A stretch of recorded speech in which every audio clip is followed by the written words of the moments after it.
Hello, friends, and welcome to episode 531 of the Juicebox Podcast.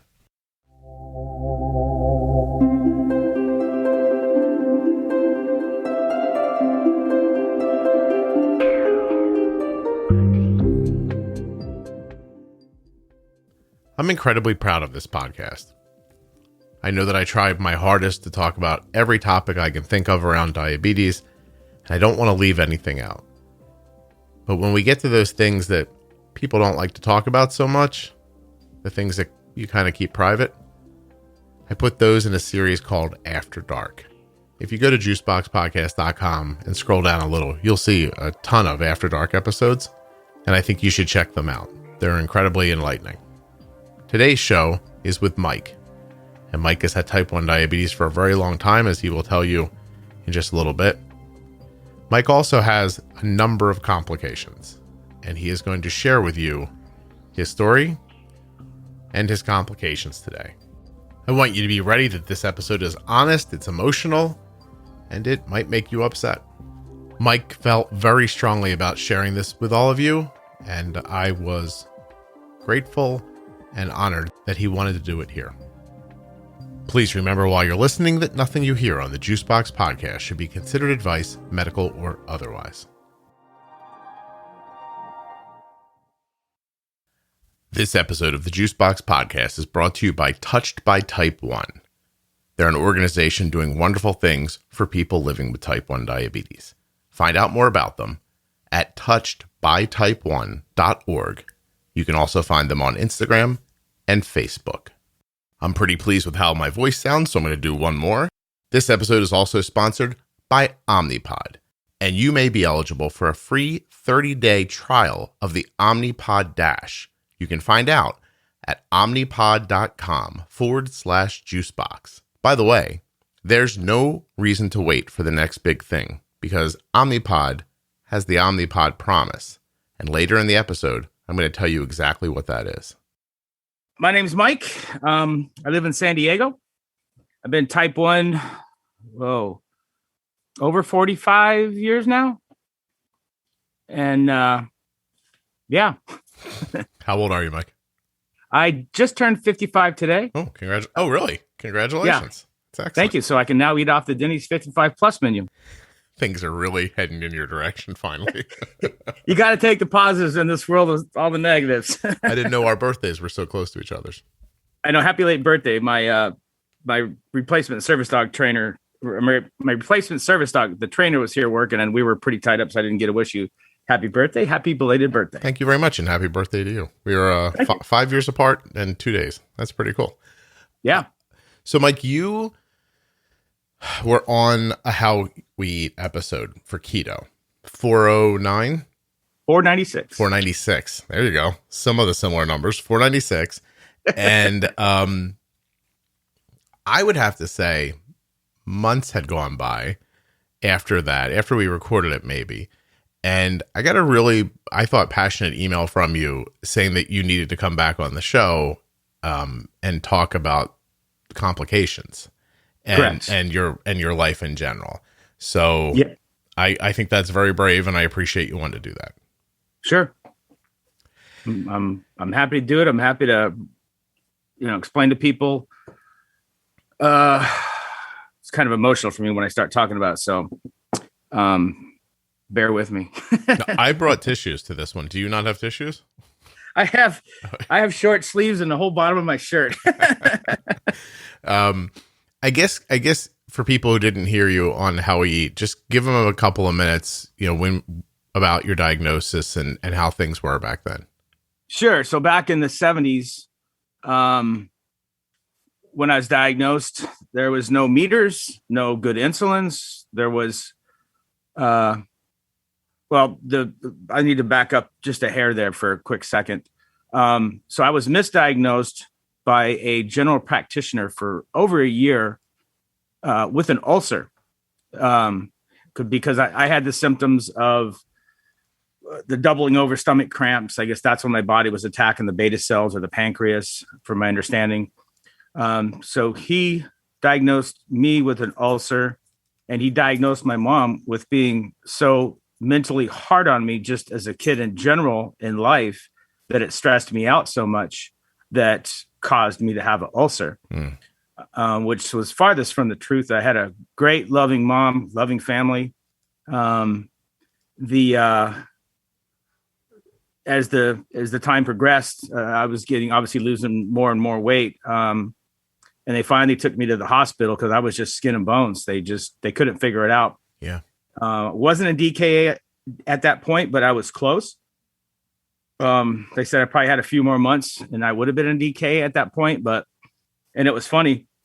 Well, I don't know if it's funny, but we were walking down the hall in the emergency room, and the doctor that was walking the other way looked at me, pointed to me, and told my parents, that kid's a type 1 diabetic. And it turns out that's the doctor that came into the exam room and properly diagnosed me. So, and at that time, things were pretty primitive. Again, like I said, there was no meters, no good insulins. We had beef and pork and you would take the beef or pork insulin until you started getting resistant to it.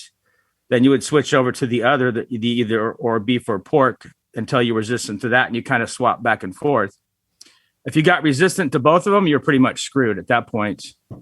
So,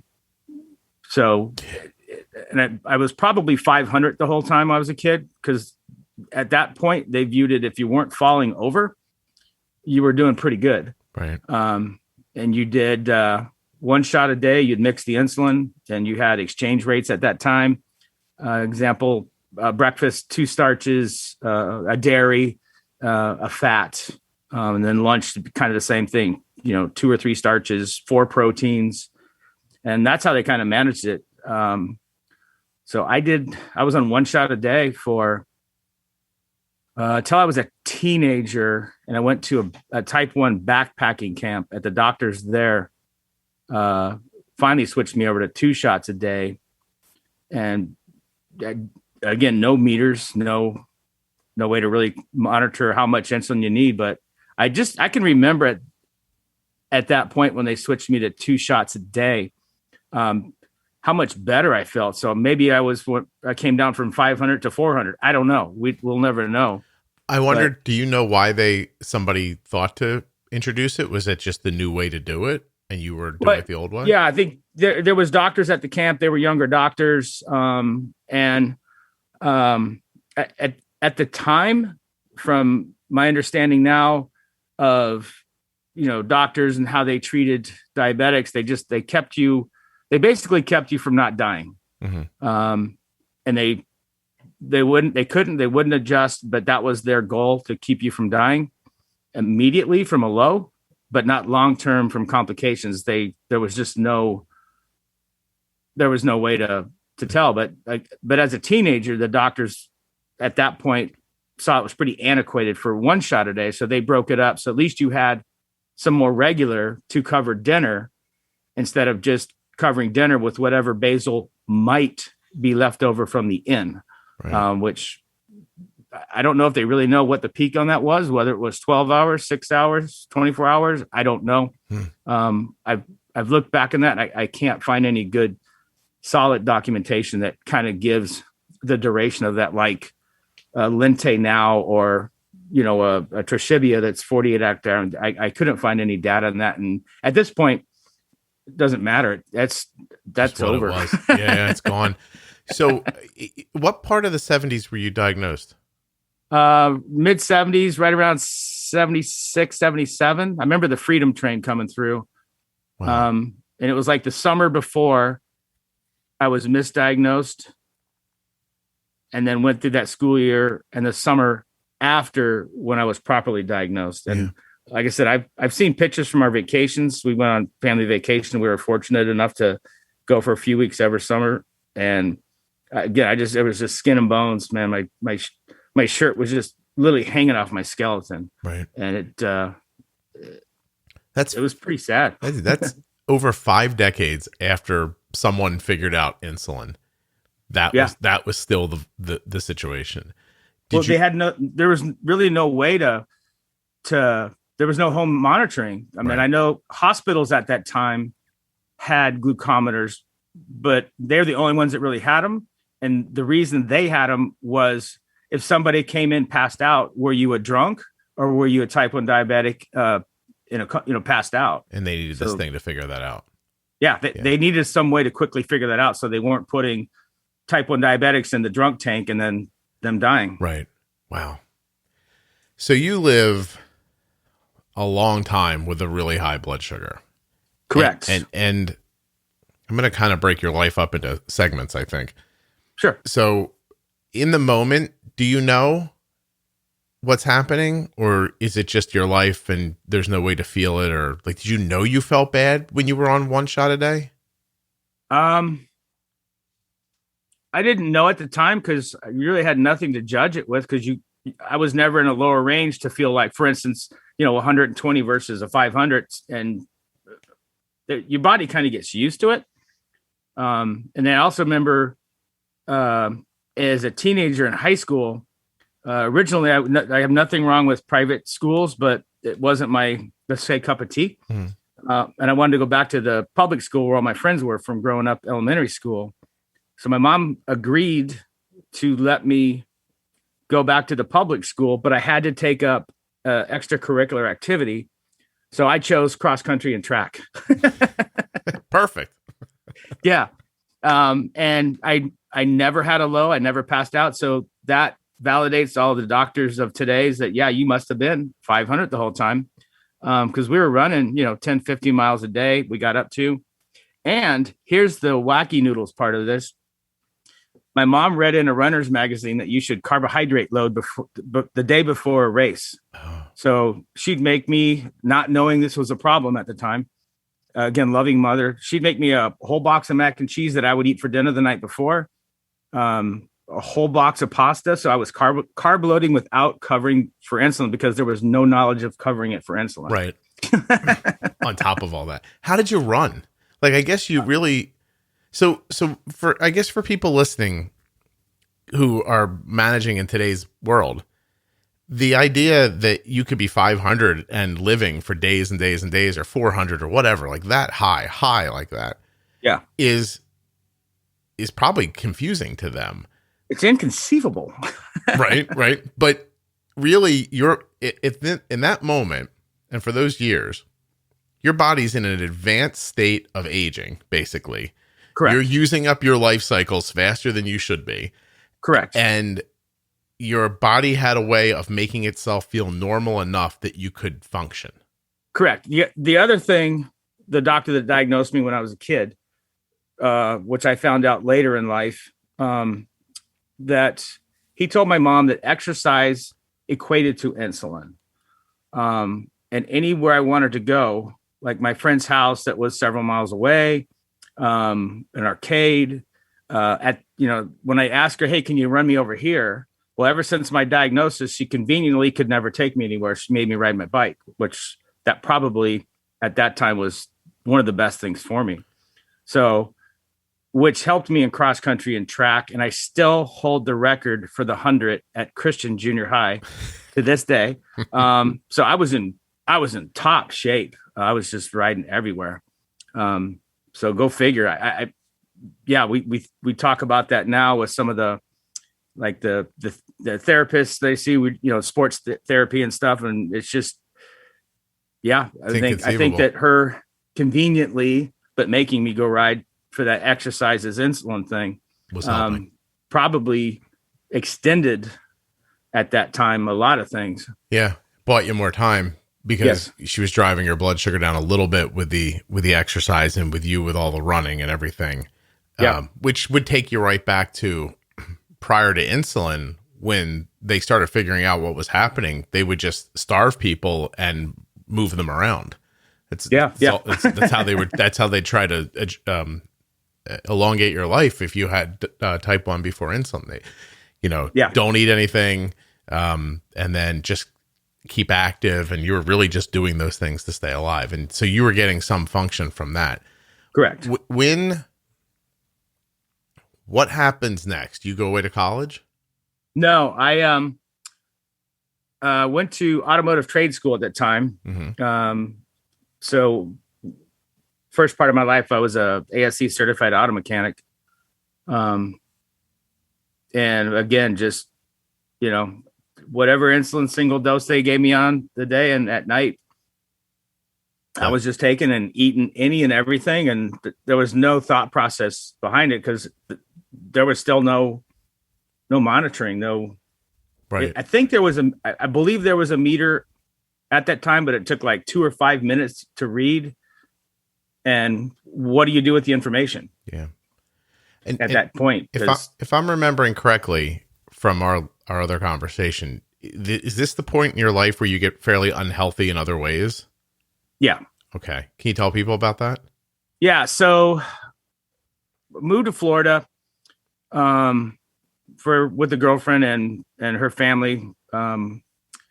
We loved sailing and it was warm water there. So, we're drinking and, eating whatever, because there's really, I've never been told not to. Right. And there's been no great information to, hey, you need to do these things to take care of yourself.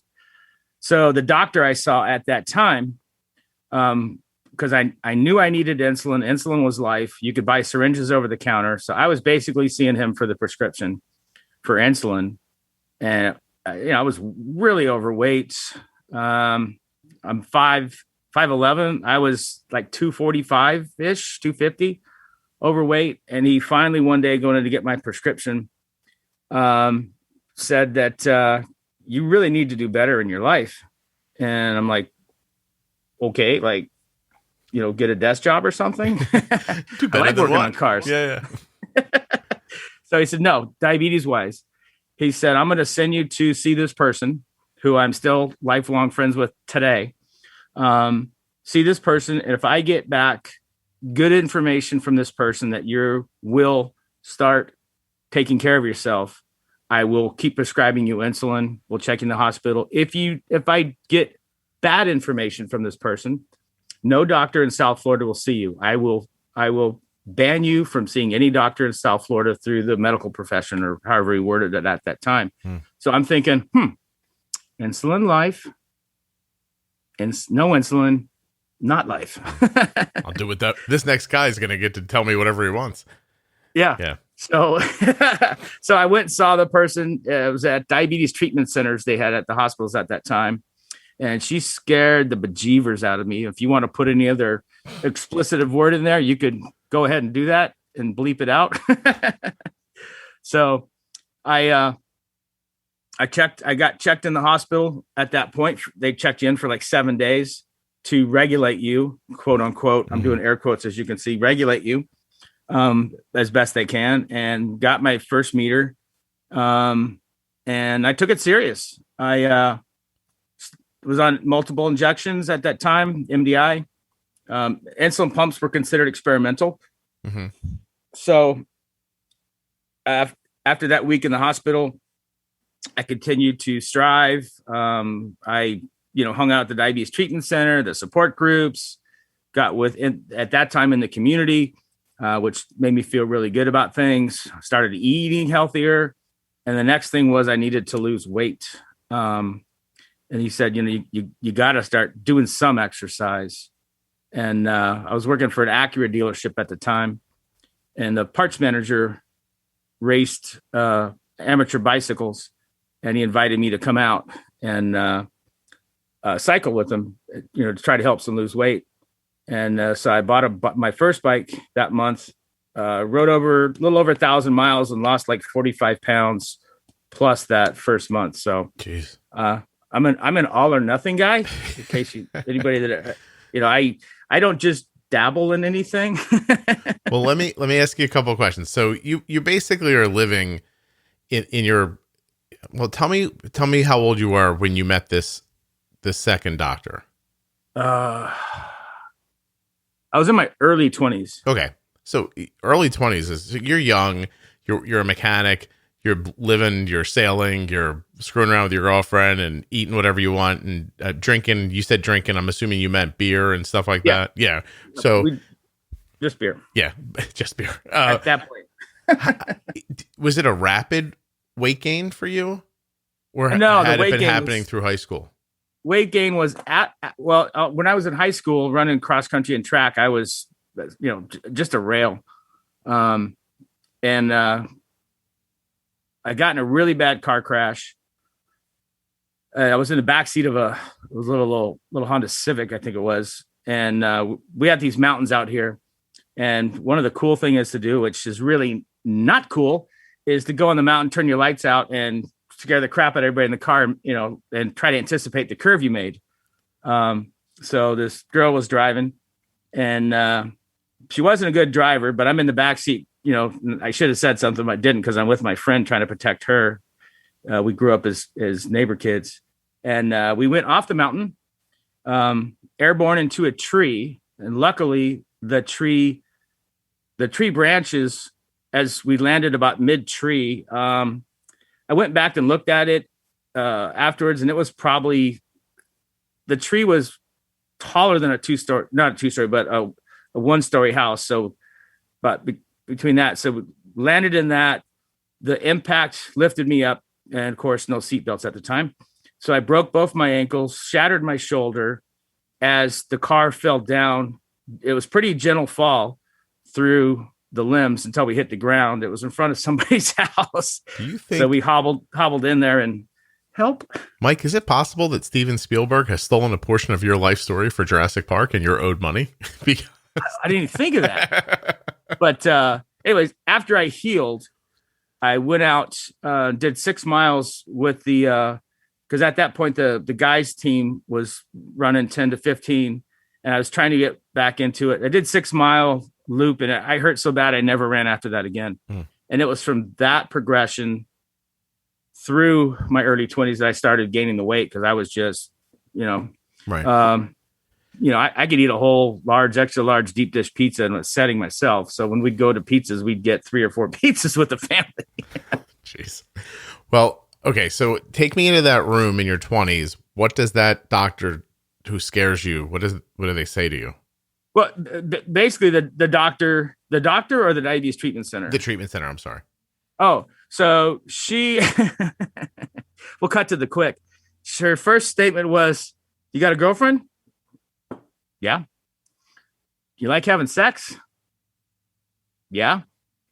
"Well, if you want to keep having sex, you better start taking care of yourself, because that's the first thing that's probably going to go." No, not probably, will go. That grabs a young man's attention really quick, like literally by the short hairs. You're like, I did not recognize that erectile dysfunction is going to be what you started with today.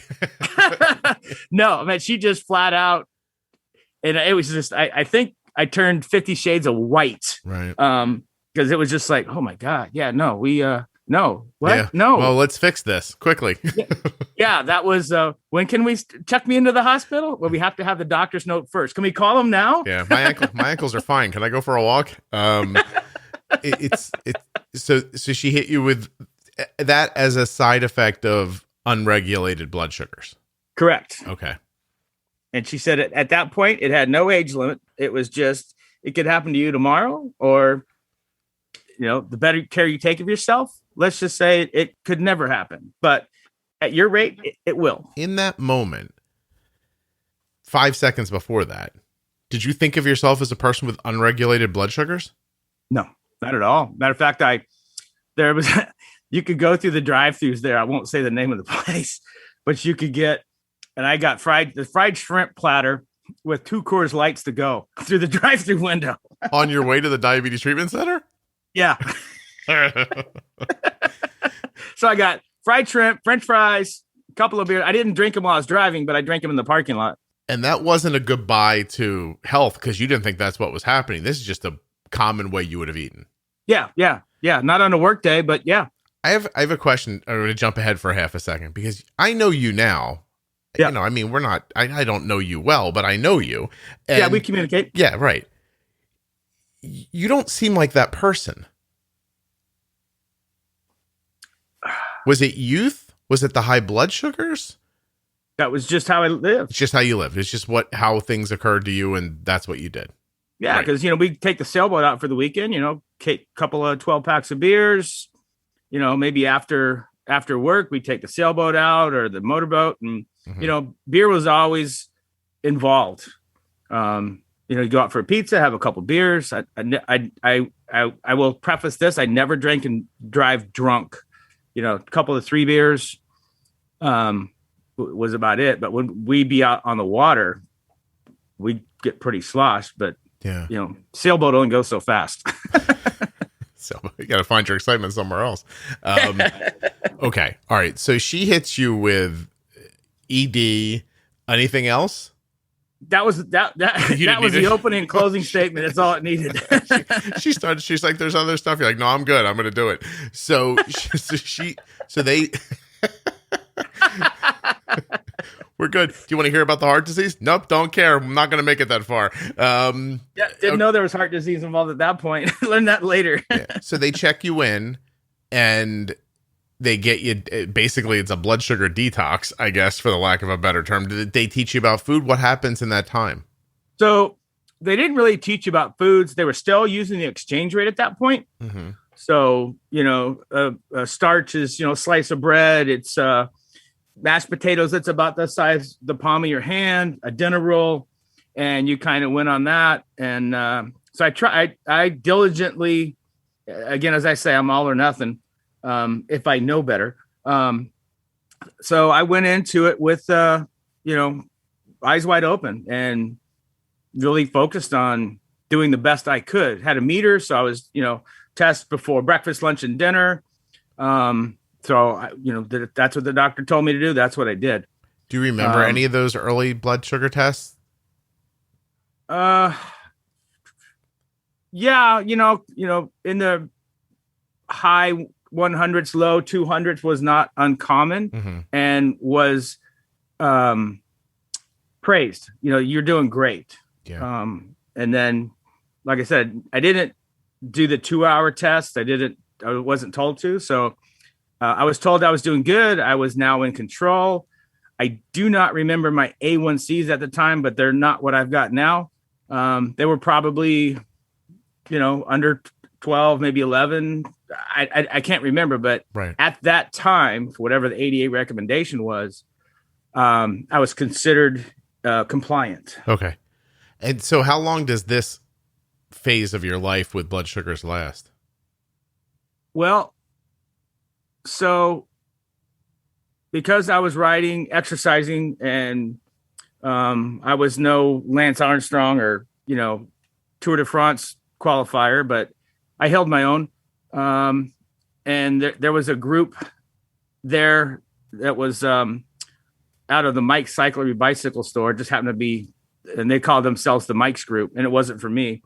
Those were the hardcore local guys, and they met early, like 5 a.m, to go train. And they would, you'd get a 40, 50, 60 mile hardcore workout before work. And on the MDI, I'd get up set my alarm, get up at 2, bolus or inject, go to sleep for an hour, wake up at 3, I would eat, and then wake up at 5. And depending on my blood sugar, I would either go work out or, I couldn't because it was kind of out of whack, being either too high or what I thought at that point wasn't high enough to go do the strenuous workout.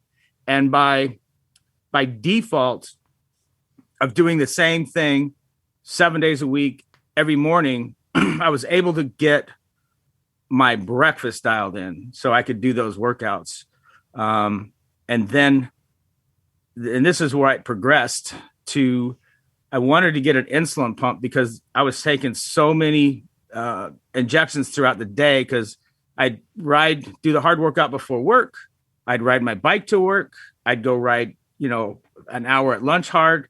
I'd ride home. So I was doing more and more and more exercises and picking up more and more of these little group kind of heavy workouts. And the MDI was getting to be too hard.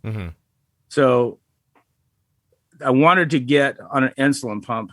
Asking my doctor, and he said, no, there's too high risk for, DKA, infection, and hospitalization, and they're experimental. I don't have anybody on one. So it took me about 6 months begging and pleading him. And I found the only type 1 diabetic at that time who did the Ironman in Hawaii, that was on an insulin pump. And that was the straw that broke the camel's back of his, okay, I'll let you try this. And it worked out really good. Yeah. I still didn't have stellar, A1Cs that we have today, but in that time, that worked out really good because I didn't have the long acting floating around in there. Right. Just had the basal and then kind of make some adjustments. And I ate a lot of Fig Newtons at that time because they're 11 grams of carb each. I could figure out what that was going to be for the next 2 hours of, either strenuous or non-strenuous workout. Matter of fact, I had charts and graphs at that time of just about every food the grocery store sold, what the carbs were, how much insulin it needed. Again, the all or nothing guy. Well, yeah, it's funny you say that, but I keep thinking nobody told you, and maybe nobody knew. But I mean, I think you would have done it if you would have known. Oh yeah, had 100% had I known. Yeah, I would have been doing it, but again, I get my prescription, see you, doc, see you in 3 months, and whatever. And until he finally just said, "This is insane. You're just killing yourself." Well, so now you're riding your bike and you lost. I mean, it sounds like you lost a lot of weight in one swing, right? Yeah. Okay. And now you're living like this, higher A1Cs than we would think of now as being okay, but it was way better than what was happening. It was a huge improvement, etc. In your mind, you're out of the woods, right? Oh yeah, in my mind, I'm golden. I'm going to avoid any complications, any long-term effects, and really at that point, nobody really talked about it. It was, I don't want to say it was the unspoken, but if I look back, it was kind of the unspoken. Nobody talked about it unless you were. Anybody that had the amputation, you're like, well, you're diabetic. My uncle lost his leg, and you hear that story from everybody. Oh, thanks. Right, great. But being type 1 at that time, you were considered able to control it. You were the lucky diabetic because if you wanted to take care of it, you could, which is further from the truth. But so from your diagnosis to this time where you've got from your diagnosis from 1 shot a day to 2 shots a day to the weight gain to the intervention, I'll call it, to getting on a pump and having stability at 8. What do you think those A1Cs back then were on that first pump? 9, 8? I don't think it was 8. It was probably 9, between 9 and 11, I would imagine. Because you go out to do a time trial and you might jack yourself up to 300 before you go out to do the event. Same thing with a mountain bike race. You're not going to start a mountain bike race at that time at 150. You're going to crash. Okay. So I had a Camelback that I had. Oh, go ahead. I just want to know how much time it was from your diagnosis to this time in your life. Like today time or no, that to time? then, to that time with that pump, those 11 A1Cs from your diagnosis. Oh, it was pretty quick. So once, even with the MDI at that time, the intervention period, I pretty quickly came down to that. It was probably months once I started exercising and that happened. Getting into the local amateur bike racing, amateur mountain bike racing, and the weekend group rides. Okay. So I was being really physical. I was doing 300 plus a week easily. And you're in your mid-20s by then, or no? Still early. I'm in my late early, starting on my mid. Okay. And you're diagnosed again at how old?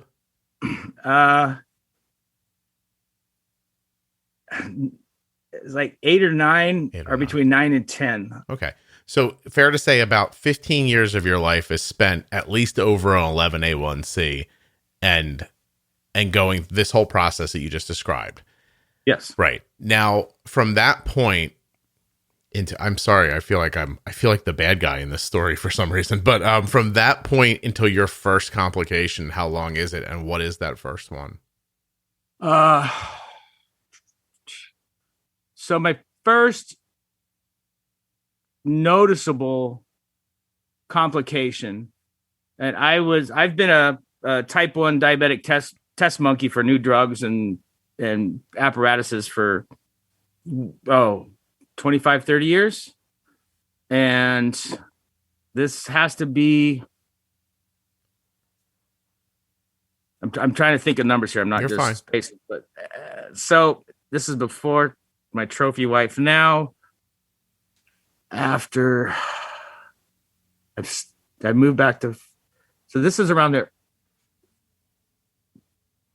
right around 2000, maybe. One of the studies I was signed up for was people with or without neuropathy of known degree. There was a a pill that they were going to give you for a year or whatever it was, to see if once they measured your neuropathy in your lower, like your ulnar between your foot and like your calf, they did a measurement, and whatever that was, there was a your in or out parameter, kind of go, no go. And they would measure that over the year to see what the improvement was. So they had an electrode on my calf, like it was, what do they call it? Acupuncture needle. That's how they had the probe in there on your nerve. And they would fire that nerve, and they measured it somewhere in the bottom of your foot. And I'm not looking at what, because I'm laying on a table, on my belly, and this guy's doing this measurement, feet, straight out, knee bent up, and he's doing this and spend a little bit of time. And he's, he kept asking me, "Are you okay?" Yeah, man, I'm fine. And he's, "Okay, are you sure you're okay?" I said, "Yeah, why?" And he goes,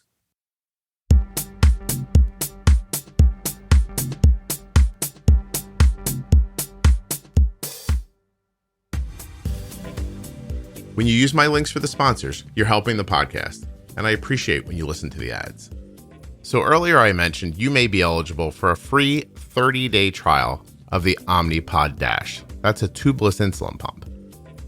All you have to do is go to omnipod.com/juicebox to find out if you are eligible and to get started.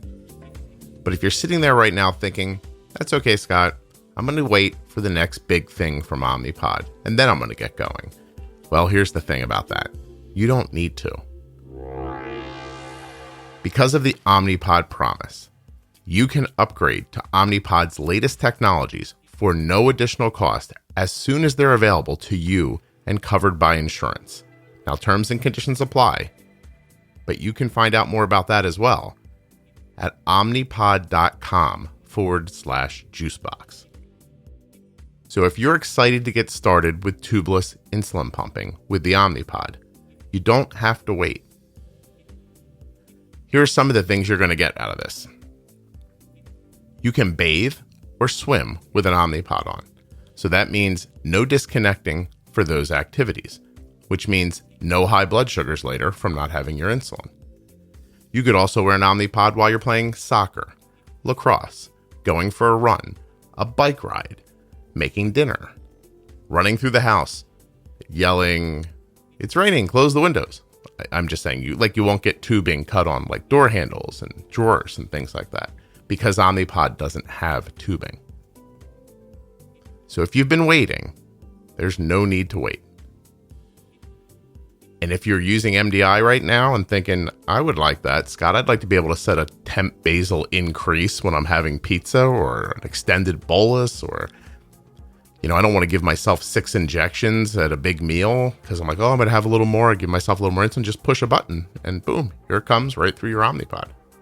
If that sounds good to you, if you want to use the insulin pump that my daughter's been wearing since she was 4 years old, go to omnipod.com/juicebox. There are links in the show notes of your podcast player, links at juiceboxpodcast.com, where you can just type it into a browser, omnipod.com/juicebox. Last thing before we go, I want to thank Touched by Type 1 for being a long-time sponsor of the podcast. Touched by Type 1 is an organization who is helping people with type 1 diabetes, and all they want you to do is learn more about them. That's pretty simple. And you can do that at touchedbytype1.org. All right, I'm going to get you back to Mike now.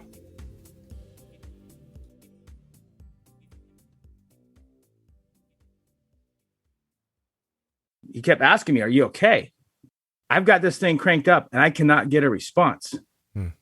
Like, well, what does that mean? Yeah. He goes, "You've got serious serious lower neuropathy. I'm like, that can't be true. I can feel heat, cold, fuzzy carpet. And he goes, no. So my nurse practitioner at that time, who I saw as my doctor, quote unquote, she also did research with the UCSD VA, where a lot of the research was performed. And she kind of just got the result we're talking about. She goes, man, I'm sorry. I didn't know that things were that bad. I'm like, what do you mean that bad? And the levity of it didn't hit me, because I'm thinking that's wrong. I can feel, again, hot, cold, water, I could feel everything. So I dismissed it as, kind of whatever. But looking back on that now is, I guess that was kind of harder to take when I look back at it, but I blocked it. Sorry. No, you're fine. I guess I just blocked it out of my mind, thinking this can't be true. Right. So that was the first, on record, I guess you could say. Yeah. Results of a test. And that was all because I was, going to do studies. Mm-hmm. So that's about 25 years into your life with type 1, and literally over 20 years ago now. Yeah. Okay. Does that progress in a way that's measurable, or do you just notice one day that it's worse, or how does that go? It's hard to say. Again, I still dismissed it, thinking that they were wrong. But again, it was a machine they measured. So yeah, I don't know. I still did a bunch, dozens of more studies on different drugs and different things. But that was the first one that had a measurement that I couldn't do the study. And then I noticed there was, something was going down. Well, okay. What's the next thing that happens? Next noticeable, which I didn't know. And in the meantime, I've had, do you know what the Duplication Contractures are? No. So a Duplication Contracture, a lot of people call it trigger finger, mm-hmm. but it's not trigger finger. Trigger finger is you're using your finger and it locks. Okay. It's painful. And then it, at some point it straightens up. A Duplication Contracture, it's really common in type 1 diabetics. They don't know why, other than they believe it's something to do with the synthetic insulin, but it's basically a growth of collagen weed that goes around your tendons, nerves, and starts pulling your fingers down in a locked, so that they won't extend past a certain point. Okay. And I've had several on my left hand. And my left pinky, the last one I did, I had done by a hand specialist who turned out to be a butcher. And as you can see, I don't have a pinky. Right.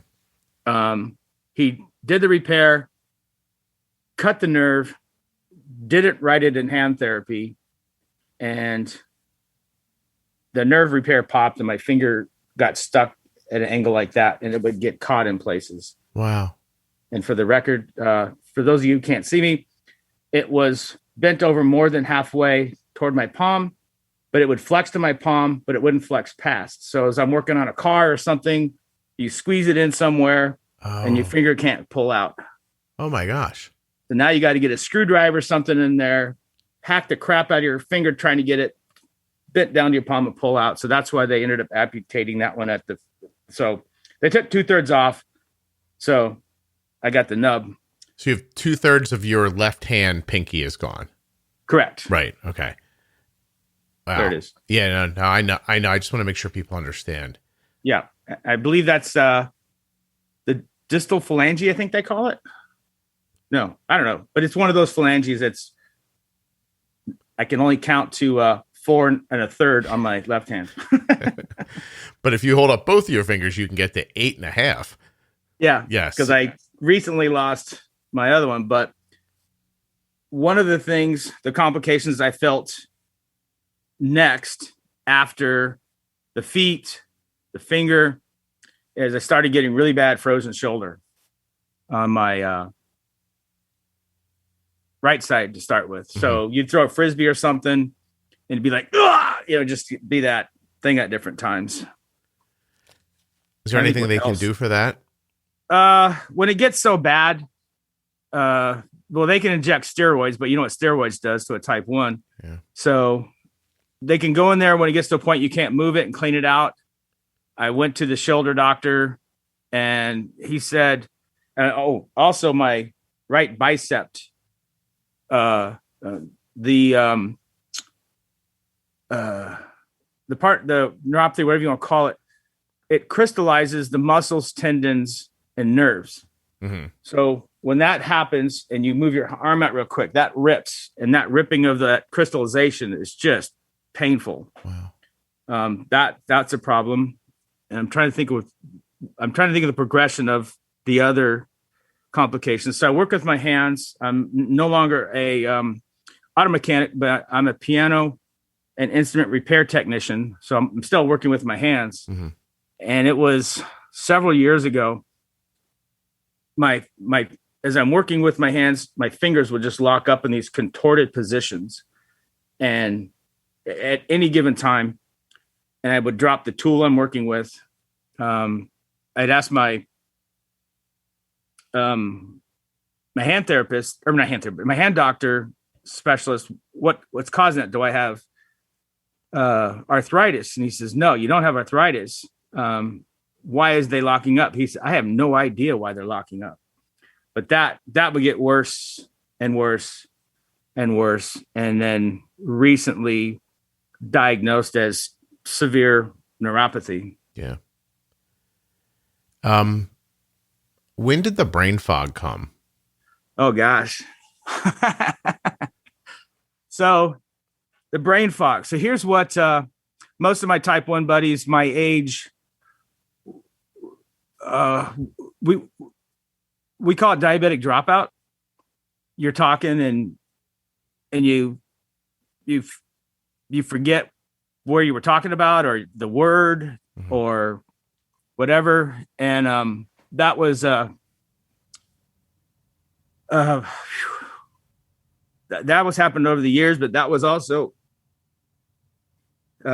it's basically Alzheimer's. You want to take a break? No, but right. It's the crystallization of your fine blood cells in your brain, which they've recently basically it's basically Alzheimer's. There's nothing you could. All right. That's the one that really gets me. I think about that one. I still haven't had the MRI yet because I don't want to know the results of how what the measurement of it is. You can't take Alzheimer's meds because the side effects are harder on you than what the benefit might be. Mm-hmm. But that's just years and years of, out of control blood sugars. But there was nothing we could do. We didn't know about it. They didn't know about it, 20, 30 years ago. This is something they're puppies and kittens.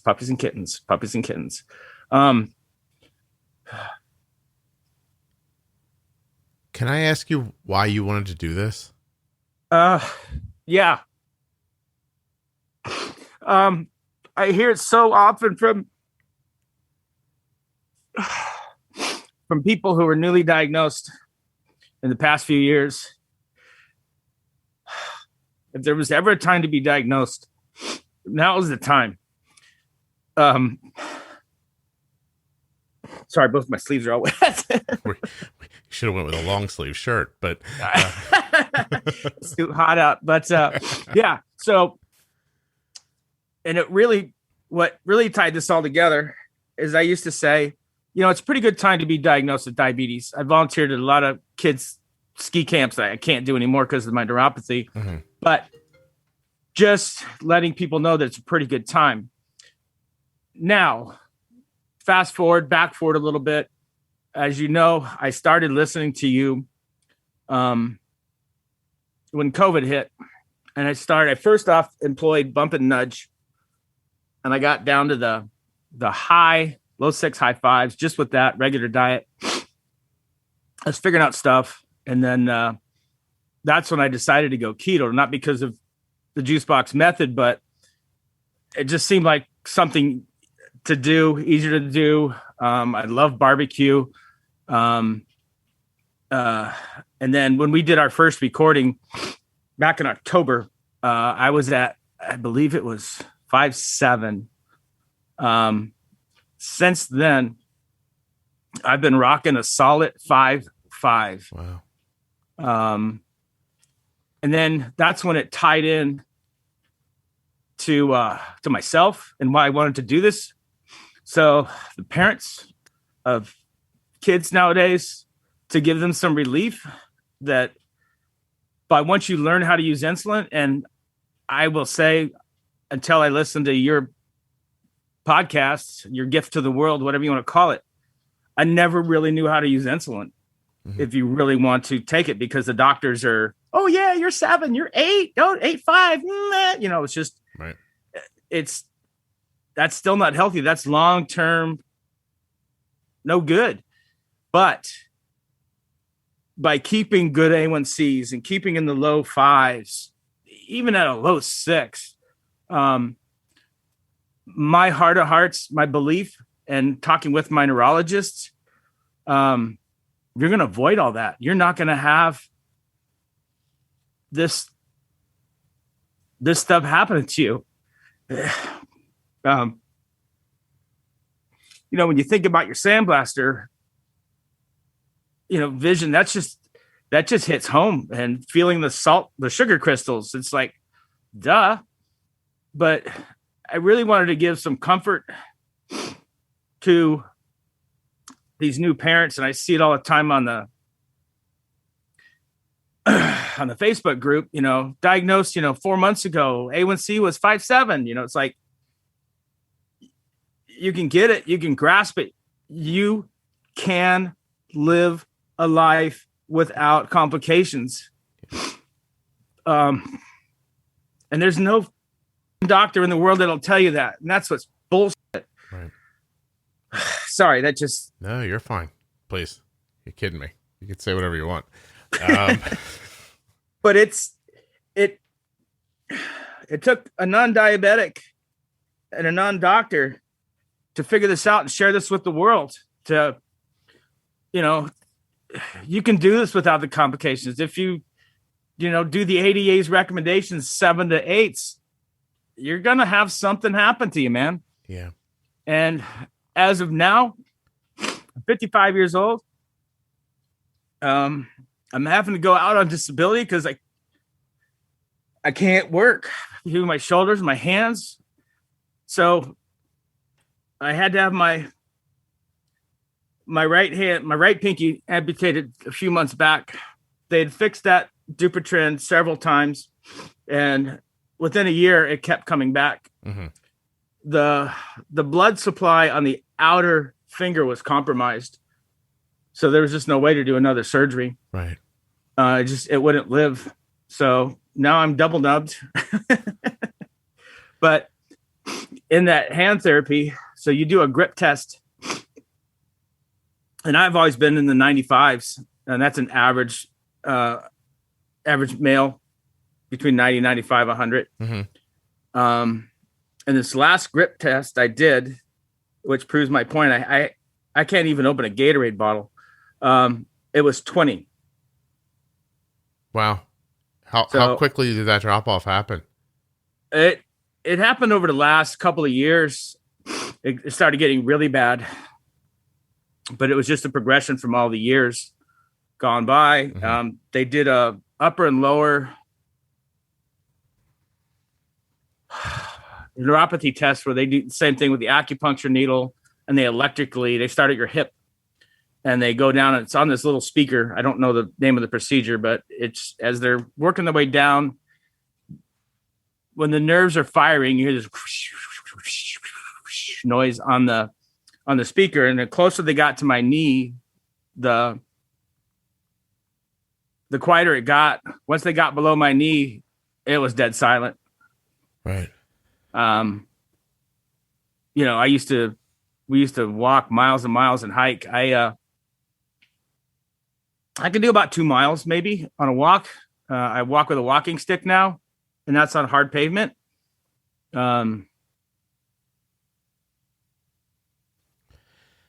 don't hike anymore. I just can't. Yeah. It hurts too much. Is the issues you're having relegated to your extremities, or have you willfully not been looking internally at yourself, or what is the rest of it like? You mean physically or mentally? I was going to get to mentally in a second. I meant physically first. Yeah, physically. It's just the neuropathy is so bad at this point. I can step on it's like the Princess and the Pea. I step on a little pebble with bare feet, man, it's excruciating. Wow. I guess I feel compelled to ask you about like how do you manage seeing, because what's really happening is you're seeing aging happen at an accelerated rate. Yeah. Right? I thought the wheels wouldn't fall off till my late 60s, early 70s. That happened a whole lot quicker. I had jet fuel in me, I guess. Yeah. Well, it even really, I hate to talk about it like this, but it must be frustrating for you, because now looking back and understanding where your blood sugars are, your body really was resilient, honestly, to get you this far. And yeah. Am I wrong? But it can't, I hate asking this, but ask anything. I'm an open book. I'm here to tell all, be all, whatever. People need to hear this. It was hushed and shushed, and everything was behind, just don't talk about that. Right. So people need to hear the truth and why it is so crucial to live the way you have Arden living and these other people that are in their fives. You're going to get to 160, but you're not hanging out there for 4 or 5 hours. It's not the excursion. It's okay to be 300 for 7 hours. No, it's not. Do you play What If ever? Do you ever think about what if you learned it sooner? 100. Yeah. Every 24 hours a day. You can't avoid it, I imagine, right? You can't. Well, it was really bad there, man. I was so spun out, especially after I lost my right finger, that, oh my God, what if, what am I going to do? And, what am I going to do? My wife, what are you going to do when I die? And what if I die? It's like, right. I was just such a bad mental place, and, what's going to happen tomorrow? And God, if this doctor would have told me 20 years. And yeah, I have sought mental help. Yeah. You have to, right? Do you see a therapist? Yeah. Yeah. So I knew after my right amputation, I spun out, man. I spun out because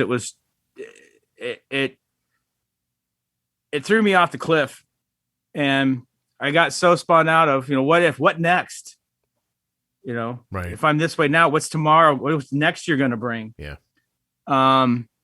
And it was so bad. My trophy wife said, if you keep this up, I'm not living this life.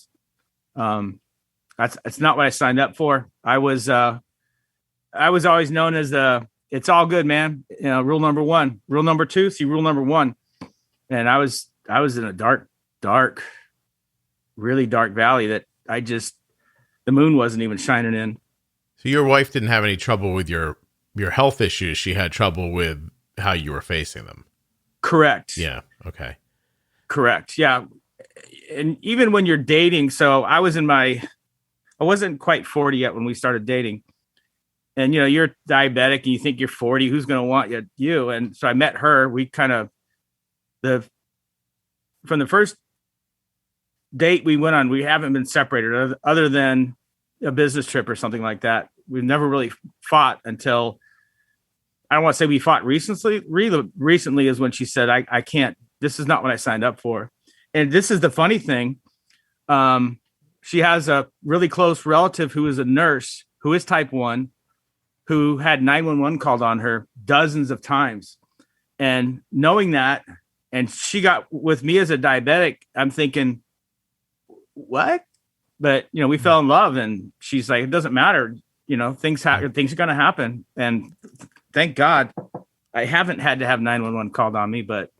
And then after 5 or 6 years later, she asked me why. And I, I test my blood sugars, but I was always higher than lower because I developed really bad hypoglycemic unawareness, and I was paranoid of going low. Right. Well, Mike, you're shining a light on something that I contend constantly. I don't say it as out loud as much as maybe I think it, but everyone who's come into this life, in the past handful of years and seeing technology like it exists now, I don't think that a vast majority of them will see the issues that you're having. And no. I wonder if they don't want to pretend like they don't exist so they don't have to think about it. And that I understand. But my responsibility becomes such that as the podcast grew and it started reaching more and more people, I thought, I'm not just talking to, moms with good insurance or, kids who grew up well and have Dexcoms anymore. I realize now that I realized it then, but as it grew, I'm reaching more people. And my contention is that there are way more people like you living in the world right now with type 1 diabetes than there are the average parent of a child who's got good insurance and found a podcast. You know what I mean? So I don't want to be a boutique show. And I was really grateful that you reached out and wanted to talk about all this. And I have to admit, when you asked, I didn't know how you were going to do it. I have to admit that personally for me, it's listen, I don't have any of your health issues, and when this is over, I don't have to do whatever you have to do today, but your name being Mike is hard for me. That's the weirdest thing. But, at the same time, Mike, I feel like I missed my friend Mike, and I feel like I missed you too. You know what I mean? So it's a weird thing. It's obviously not, it's not, all of your health is not my responsibility, but it churns up stuff for me, because when I start thinking about my friend Mike, I don't believe that by the time Arden was diagnosed and and by the time I figured this stuff out, it was likely too late for him to begin with. But it would have been cool to see him feel hopeful once, or to hear him talk about his 5.5A1C or something like that. And it's just, it's tough for me to hear you describing what's happening to you, because I feel like I can see your future already. And I think you feel like you can see it too. I do. And I know what you're talking about. I've heard you talk about Mike, and, it who knows, but I truly believe in my heart of hearts now that I'm not going to get better per se, but hopefully I won't get worse. Right. And I will say this, I've always worn glasses to drive at night since I was 18. And since I've been doing, your technique strategies, not medical advice, I know, but employing how to use insulin and how to bump and nudge and pre-bolus and all those, I no longer wear glasses. Oh, that's cool. I wish I could do something to get myself to stop wearing glasses. I'll tell you what, if anybody wants to start a podcast that gets me away from these reading glasses, I'd be really, really grateful. Well, and I talked to my doctor about that, and the eye doctor, and it's because my eyes aren't, shrinking, swelling from constantly. the blood sugars. My mom wears pretty heavy glasses. My dad, my granddad, nobody else did. So for what that's worth. Well, thank you. that's a weird I'm sorry that I turned this into you making me feel better, but I appreciate knowing that. I was just trying to give context, really. Yeah. Yeah. Like, I know we're in a weird setup right now where I don't have a camera on and you do, but there are times I've had to look away from you because I'm like, God, I need to be able to keep this moving and put a podcast together. We can't both start crying because I don't think anybody would listen to it. Well, it's, and the other reason why I was happy to do it, and I knew I was going to break down, but it's, it's sad. It's you look back and you think, what I used to do and where I'm at now. But you know what? I honestly believe in my heart of hearts how much worse it would have gotten so much faster, the other issues, had I not found the podcast and been able to employ those tools to hopefully stop the future, and carry on where I'm at. And I believe that. I'm glad. I do. And and that was, well, that was part of it. Go ahead. I didn't mean to cut you off. I'm sorry. No, go ahead. Okay. It's all you. No, it's part of what I was trying to say and what I've been trying to say about why this all needs to be kind of bulletproof and easy to understand. Because in my mind, what if the podcast finds you, but it's too convoluted or too difficult, and then you're like, and then you walk away from it. Like, it needs to be like, there's a person online last night who put up some graphs, and people were, pretty much, it's interesting to watch people from the podcast talk, because they're like, there's two factions. One of them's right. Okay. This person's, this person's basals is either not strong enough or they're bad at bolusing for their meals, right? It's one of these two things. I saw that post. Right. But the point is that it is definitely going to be one of those two things. But you're talking to a parent of a child. It's a fairly new diagnosis. They don't know what they're talking about yet. They're trying to figure it out. And I think that if I can give myself credit for anything, I can give myself credit for coming up with the idea, the very simple idea that you first make sure your basal's right, then you learn to pre-bolus, then you learn the glycemic load and index of your different foods, and stay flexible. And it's a 4-step idea that is doable. And no matter whether you're a person whose basal's too weak or you don't know how to bolus your food, if you go through those 4 steps, you're going to come out on the other side with an answer that's valuable for yourself. And while these people were talking to this person, I realized that the one difference between all of those people who all had rock solid advice and me was that I have a concept of what it's like to talk to a person without having all of their information, without really understanding and knowing that if you go back to get your basal right, make sure you pre-bolus, et cetera, that no matter what problem perspective you're coming from with using your insulin, that will get you to the answer. Like, maybe this woman's basal's right for her kid. It could be. And maybe it's not that far off, but understanding that you can't just look and tell somebody something, because if somebody were to swoop in that moment on that person in that post and say, hey, your boluses are way off, which they probably are, but they don't address the basal first, then these people are going to be making these aggressive boluses forever, and they're going to have these lingering highs. And so I came in and I said, look, your bolus looks weak to me. People are like, no, look how stable our blood sugars are. These blood sugars are, it's just high because they're missing on the meals. I'm like, well, that could be it. But I know enough to say, well, yeah, maybe, where everyone else is like, no, this is it. But they only think that's it because it's what happened to them. Yeah. And so understanding how to deliver this information in a way where everybody ends up at the same place if they kind of go through the steps, that's the part that's super important, because you miss people. You don't catch them all if you don't have something that everybody can work out. And I don't know. I just think that it means a lot to me that you found the podcast, it struck you, and it worked. Yeah. And part of it, why it worked, I understood what you were saying, but you got to remember, I've never changed my own basal rates or adjusted those. Yeah.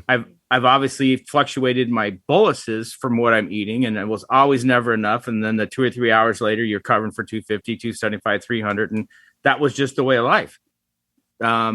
So I when I first started doing this, I needed somebody there in my corner to agree with what I was seeing and saying and adjusting. So I hired Jenny from Integrated Diabetes as my coach, my person in my corner, you're absolutely right. That's the right thing to do. Right. And by having that person as my crutch, I got it dialed in, we got it dialed in, because she was there with me too, but it validated everything that I understood to make those adjustments. I could have done it on my own, but I was terrified because I'd never made my adjustments. I go see my doctor twice a year, and she'd have my PDM, and here you go. Okay. Well, we should make sure people definitely understand what you're saying. So you listen to the podcast, you're like, oh, that makes sense.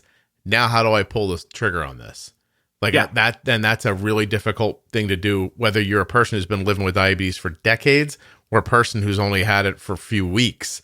Like the idea that you could move that number, turn that dial, like flip that switch it freezes people. And I'm telling you, give me one more second. The only reason I had the nerve to do it was because in the back of my dark mind, I was imagining things that have happened to you happening to my daughter. And I thought, we got to do something. Like, we can't just look at it, but a lot of people get stuck looking at it. Well, you got to remember that I have 20 some years of a habit in me of never making an adjustment to now make this adjustment versus somebody that's a year or two in it, 6 months in it, They can okay. get over it a little quicker. Yeah. Because you don't have that. Don't touch that. Don't touch that. Don't touch that. Don't touch that. Don't touch that. Don't touch that. Yeah. Just looming over you. And I'm not saying we're sitting in a great place, but, I could afford to hire as, that help. And I know she's a big help to the show. And I knew from listening to her and you that was going to be what I needed. That help, and anybody that needs it. I mean, it's such a great ability to have that resource. I mean, you're only one man. You've only got so much time in the data. I know you'll help people, and you do all the time. But I didn't need to bog you down at that point. I could afford to. Does that make sense? Yeah. Well, not only that, but Jenny has something that I don't know how much it comes through when she's talking on the podcast, but I know Jenny more personally, and the anger, I think that might be the right word, that came out of you earlier when you talked about doctors not helping. Like, Jenny has that. Like, she has that inside. She does a good job of masking it, and it might not come out a lot, but she's driven by the desire, in my opinion, to thwart bad information. 100%. Yeah. I 100% see that. And after working with her, listening to you, and 100%. And she does a really good job putting the makeup over it. Right. And she really cares about people too, which as soon as I met her and we started to get to know each other, I just thought, like, I joke on you'll hear me joke on the podcast. I'll say I wanted to have Jenny back on because she agreed with me, but that's just me trying to be funny. I don't know if it works or not, but it does. I like when people agree with me, but that's for a different reason. But what I liked about Jenny was her desire, like I just spoke about. Yep. I like her knowledge. I like the practicality of how she thinks about it. And I think the first time I said to her, I don't believe that your diabetes may vary. I believe that everybody's diabetes at its core works the same way. And if you had your settings right, knew how to use insulin, it would work out mostly the 100%. Same for everybody. And she's like, 100%. I agree with you. And when she said that, I was like, yeah, Okay, fine, finally. And she validates me. I don't know that she ever has thought about it. And I've definitely never said it to her, but her being on the show helps me reach more people because there's a validation that she agrees. Yeah. And when she doesn't agree, she just says so. And when I don't understand, I just say, oh, I don't understand that. You know, like you got to have it's crazy. I'm going to say this because people will laugh, but you have to have no ego about it. And then once you know you're right, you have to steadfastly defend the fact that you're right. and because other people will come in and say, no, I think it's the basal. I think it's this. So, you know, this story online that I told earlier, it's not over yet. It's still happening right now. And this person came back and showed a basal rate overnight that held this kid's blood sugar super steady. Like, it was great. And everybody's like, oh, see, and I think she moved the basal from 0.5 to 0.55 or something like that. And everybody's like, yeah, the basal's great. And I still was like, well, what's the number? Yeah. And the number was like 140, 130, 140. I'm like, okay, so the basal's great. It could still take a little more. Like, you could still put a little more. Maybe 0.6 is the answer. Like, I don't know. I'm not there. But if that basal was right overnight, your blood sugar would be lower. And maybe you're not comfortable there. Maybe she loves 140 and then God bless. Like, right. But if not, I mean, Arden's blood sugar last night was like 85 all night. Yeah. So you can say that's not a big of a deal. That's 50 points. 50 points huge. every minute you're alive. That's 50 points less blood sugar, like coursing through your blood. I think that's a big all night deal. It's that sandblaster is just trickling. Yeah, it's a big deal. And I'm not saying, like, listen, if your kid's blood sugar is 140 for a week while you're figuring it out, or honestly, for 3 months while you're figuring it out. Oh, absolutely. You're going to be okay. Like, right. But what Mike's telling you is it can't be 10 years. It can't be 11 years. It can't be 20 years. It's not going to be okay. No. And it's going to happen. You're going to have sick days, sick weeks, 6 months or sick months. You know, that little time period is not going to do, long-term damage. I believe that in my heart of hearts, because the body does repair damaged cells, but there's a point where it can't repair it anymore. Right. And that's where I'm at. You're hoping to hang just to stay stable where you're at. Yeah. And you've given yourself the best chance possible. Honestly. Thank you. Yeah, absolutely. You're doing an amazing job. Look, man, for people who don't understand what we're talking about still, I mean, if you've listened to Mike and you still don't understand, my friend Mike, who was diagnosed in the mid to late 80s, passed a couple of years ago. And I would say that his care mimics yours, but he never really, until the very last couple of years of his life, made it to modern insulin. And he was discussing what to eat for dinner when he stood up and ceased to exist. And that he did not know that was coming. You don't. And I've heard from my doctor. It was a couple years ago. We were making some adjustments or whatever, and it might have. It was several years ago, but she goes, yeah, right now everybody's dropping dead of heart attacks. I'm like what, 60s, 70s? She goes, no, 40s and 50s.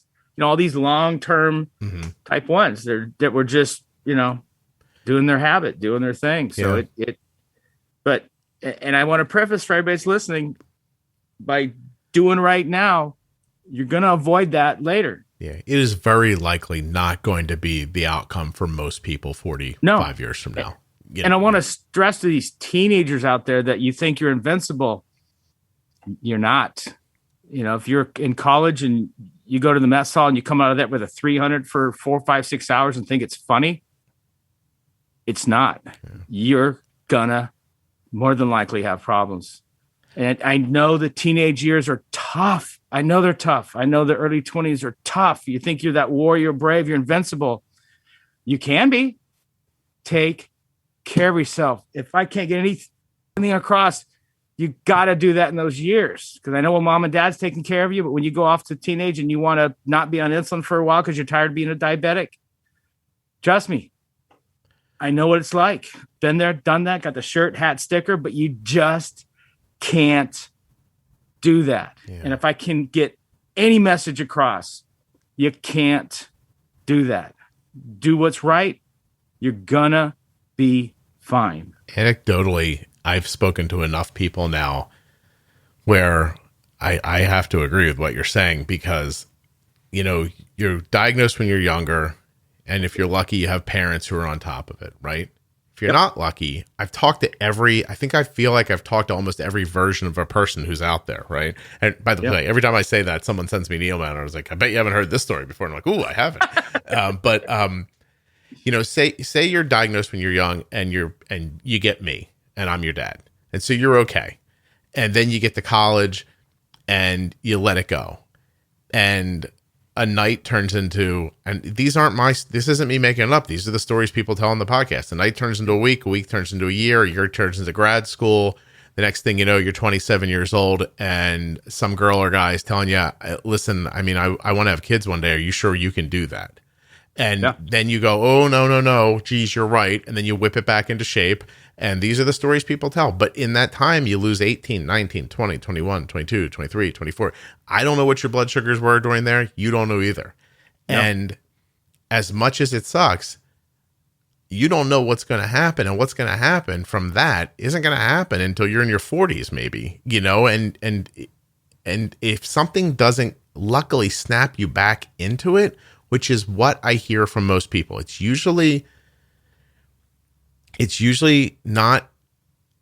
not usually like a come to Jesus moment, like you just realized, oh, I should take better care of myself. It ends up being for other people. I hear a lot of women say, I wanted to get pregnant, so I got my blood sugar together. Or I got pregnant, I didn't realize I was going to get pregnant, and I had to pull my blood sugar together. Or I met a guy, and I realized I wanted to have a life. Or I met a woman, and I realized I wanted to have a life. Or vice versa, or whatever, whoever meets whoever. The point is, it seems to be, the trigger seems to be when you suddenly care about somebody else, you realize how much you weren't concerned about yourself. Yeah. And then suddenly that love or that connection makes you feel like you want to do better for yourself, almost for other people.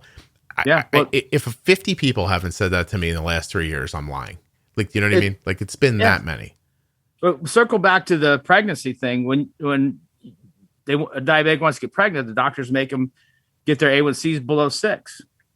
And then once they had the baby, they go back to wherever they were. Yeah, like, why did you do that? Oh, it's just so exhausting. But I got to honestly tell you, I've recently taken on a new primary doctor because of my insurance, who is a type 1. And when they look at your A1C 5.5, that's too low.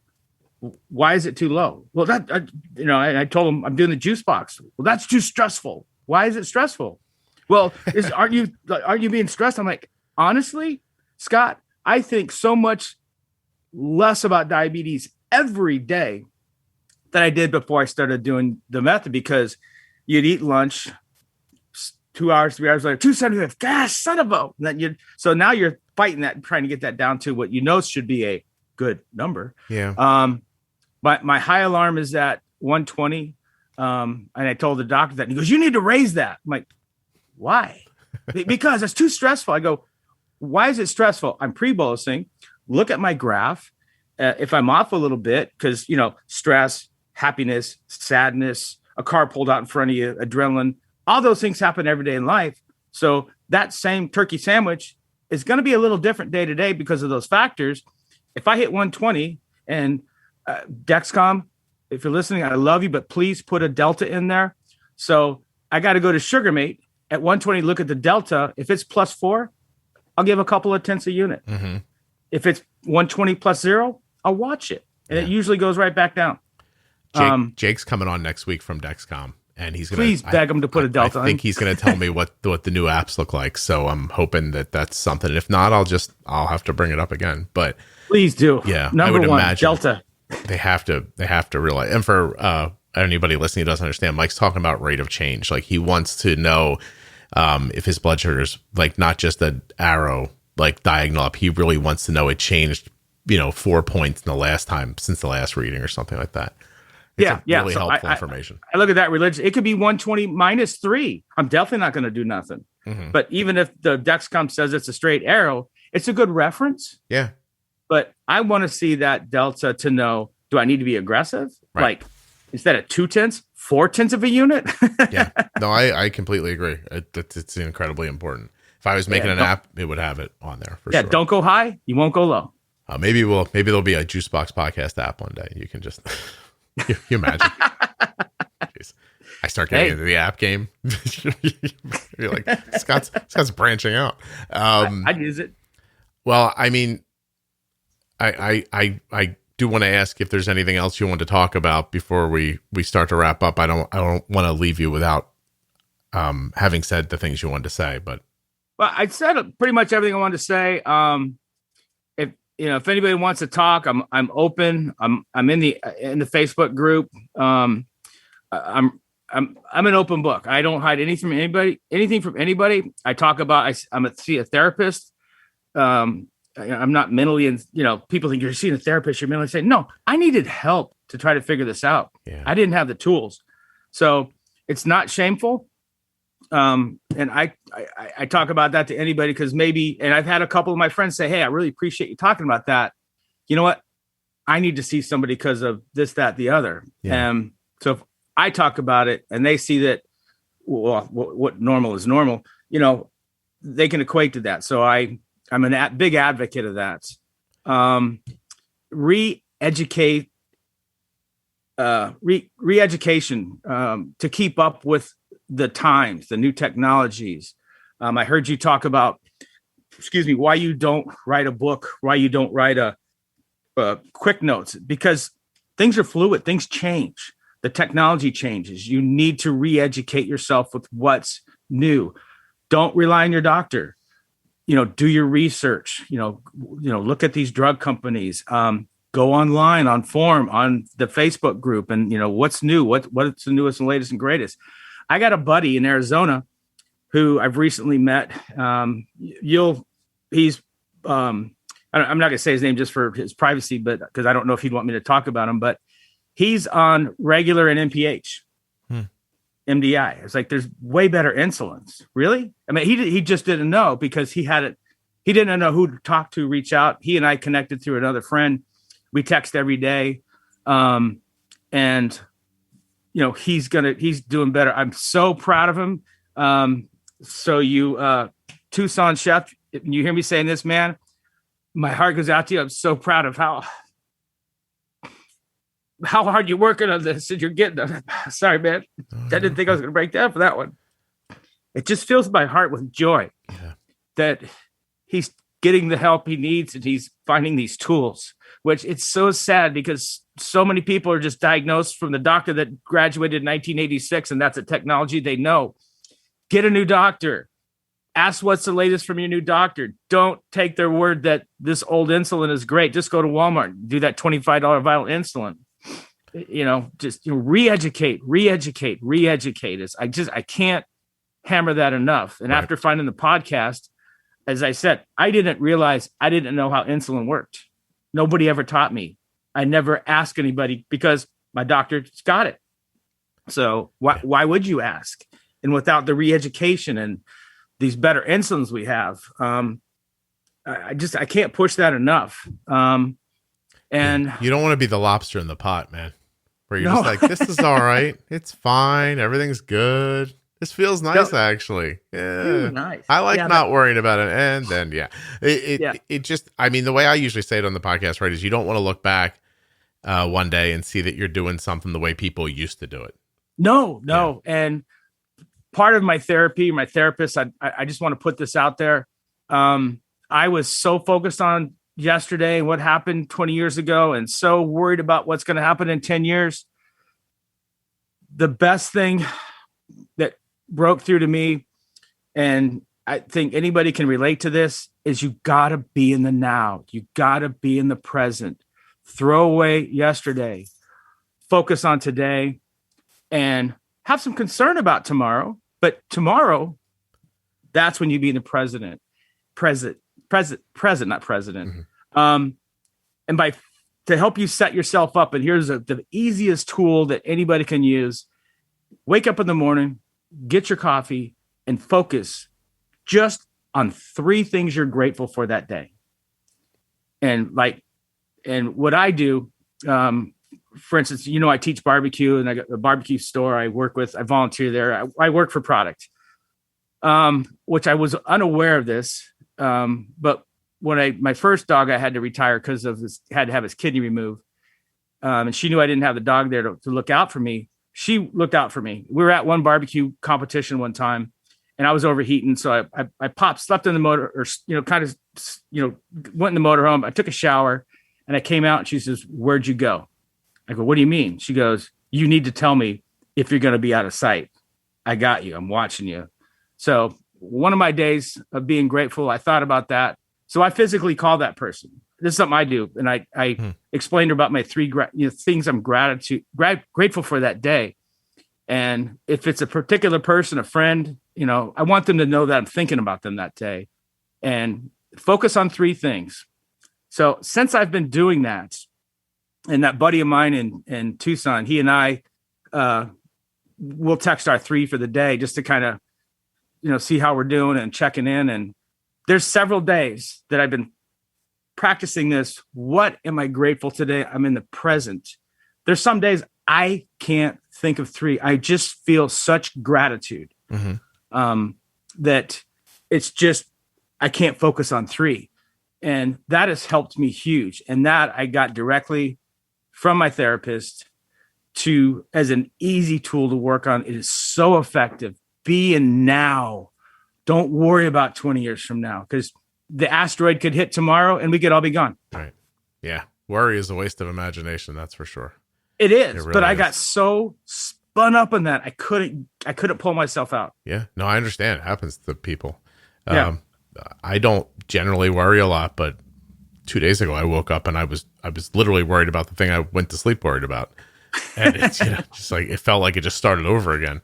I have to say that being positive for other people too, it is really valuable. Like, not just seeing, like I talked about when I was talking to the doctor the other day, which I heard you reference earlier, and I think you if you're having success and you want to show your work, that's really great, because someone is going to see it and feel hopeful about it. I think it's really important to remember that as we share online, the people you're intersecting with, who you can physically see commenting or liking, there are a very small portion of the people who are seeing it. Yeah. And as listen, if you're in a room with four people and you're talking, you're impacting four people. But I can tell you from my personal experience, I don't even at this point know how many people I'm talking to. I just have to imagine that they're there. And I've now heard from so many different people in so many different walks of life. I understand that they're there. I know they're there, whether I can see them or not. And being positive, not falsely, but in a tangible way, is very valuable for people. And I'm glad to see that I'm not hearing from so many people anymore that you don't show people when you're doing well because it makes them feel badly. I think that they'd much rather know that better exists and even get the idea that reaching for it might be valuable, rather than just to make them feel like this is horrible and this is what it's always going to be. And look, everybody else agrees with me, so I'm just going to sit here in this pot and boil. That's all. I don't know why you made me think of a lobster today. But. That's a great analogy. It's like putting the frog in cold water and turning it on, and he doesn't feel the difference till he doesn't know. Boils. It's just like, it's happening, but I don't know it. Yeah, you got to try. The point really is that you have a finite amount of time, and even if it all goes perfectly, it's not enough time. So when things start, creeping up, and I think everyone's going to have roadblocks. I think a lot of them are going to be health, even if you don't have type 1. And, sometimes you only get stretches of time where you don't have to think about something. But if you don't pay attention to what you're doing and try to address it, those stretches are going to get shorter and shorter and shorter, and they're going to disappear one day. Yeah. I think when you reference roadblock, and you look at some of these like military leaders or these lieutenants and stuff, and the way they look at things, and there's a roadblock. What's the solution? Don't focus on the roadblock. You sit there and keep looking at the roadblock. That's all you're going to stare at. Yeah. You get caught. What's the solution? Whatever it is, whether it's diabetes, whether it's whatever it is. But that's a real valuable message I've got out of, some of these discussions and talks. It's like, don't just, and you get these negative Nellies that keep focusing. Oh my God, did you see what happened? Blah, blah, blah. That's like being in yesterday. Why didn't somebody tell me to do better 20 years from now? But that's gone. Right. What's the solution now? Yeah, you got today and forward, and that's it. So yeah. Right. Mike, I really appreciate this. I can't thank you enough. I imagined that it wasn't going to be easy for you, and I appreciate what it must have taken to tell everybody all this stuff. I knew it was going to be hard. Like I said, I'm reachable. I'm not. I don't know what I can do for anybody, but if somebody's in a dark place or having the same issues or worried about it, I don't know what I can do for anybody. I'm not Superman. I'm just a normal guy. But I understand sometimes you need to be able to associate that or talk with that, or you know what I'm saying? You know what I'm saying? Find somebody who's in a similar situation as you and see if they know how to get out of the hole. Yeah. I have to tell you that I thought early on when you were describing, I was so tickled. I knew how serious everything was going to be today, so I didn't make this joke at the time, but it stuck with me through an hour and a half. The image of you walking through a hospital just on death's door as a child, and this doctor kind of like sashaying past you and being like, that kid has type 1 diabetes. I pictured John Travolta in Saturday Night Fever. I don't all I could think of was like swinging his hips with like his like fancy white suit, and he was just like, hey kid, what's up? A little hand over. Yeah, he just kind of like made like finger guns at you and was like, type 1 diabetes. And how proud he must have been of himself later. Like, there was like a moment where he was like, I knew that kid had diabetes. Yeah. Oh yeah. Yeah. Dr. I didn't think about that, but when you said that, I just had that poster image of the movie poster. It might show my age, but you said that, and that's exactly. I had a guy strutting down a hallway in my head, and he was like, "That kid's got the rickets. That kid's got type 1. I can just tell." Can I say one other thing from a reference from Please. The podcast with the doctor when you were asking her what's the answer, and she said 42, and you said no, we're not going there.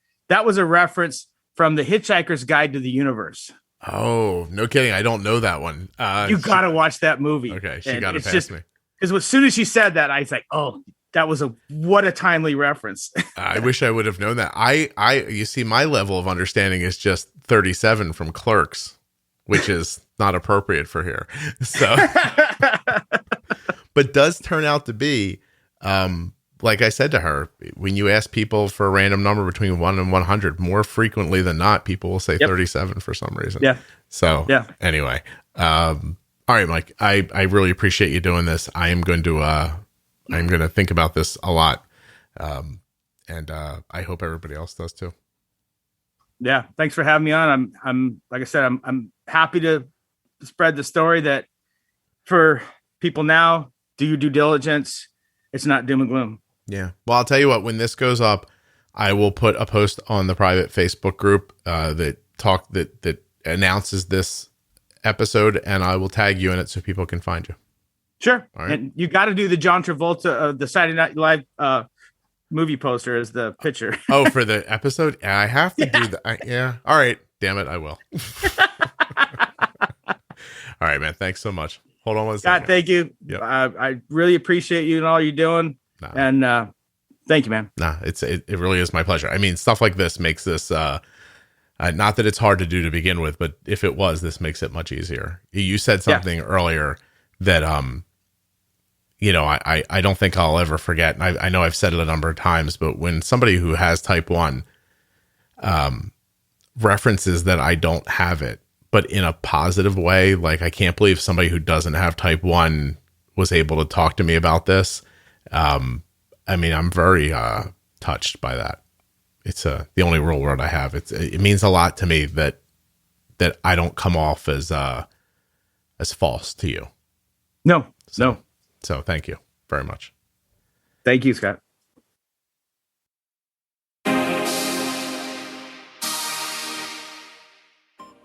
I want to personally thank Mike for coming on the show and sharing all of this with us today. And thank you for listening. I also need to thank Touched by Type 1 for their sponsorship of the Juicebox Podcast and remind you to go to touchedbytype1.org. I'd also like to remind you about the Omnipod Promise, and say that you may be eligible for a free 30-day trial of the Omnipod Dash right now. Go to omnipod.com/juicebox to find out more. If this is your first After Dark episode, you should go look for the rest of them. Child of divorce, living with bipolar, sexual assault and PTSD, using psychedelics, Amy, heroin addiction, bulimia and depression, divorce and co-parenting, sex from a female perspective, sex from a male perspective when you have type 1 diabetes, depression and self-harm, trauma and addiction, smoking weed, and drinking. Those are the ones we have so far. If you think you can add to the After Dark episodes, reach out. Besides all of the great episodes of the podcast, there are other series. Those about using algorithm-based pumping, the Defining Diabetes episodes, the aforementioned After Dark, and so much more. Take a look at juiceboxpodcast.com. Oh, and don't forget the How We Eat series, intermittent fasting, flexitarian, keto, FODMAP, Bernstein, low carb, gluten-free, plant-based, carnivore, vegan. So many to choose from. Find out how other people eat. Thanks so much for listening to the podcast. If you're enjoying the show, please feel free to leave a 5-star rating and a great review wherever you listen. I'll be back soon with another episode.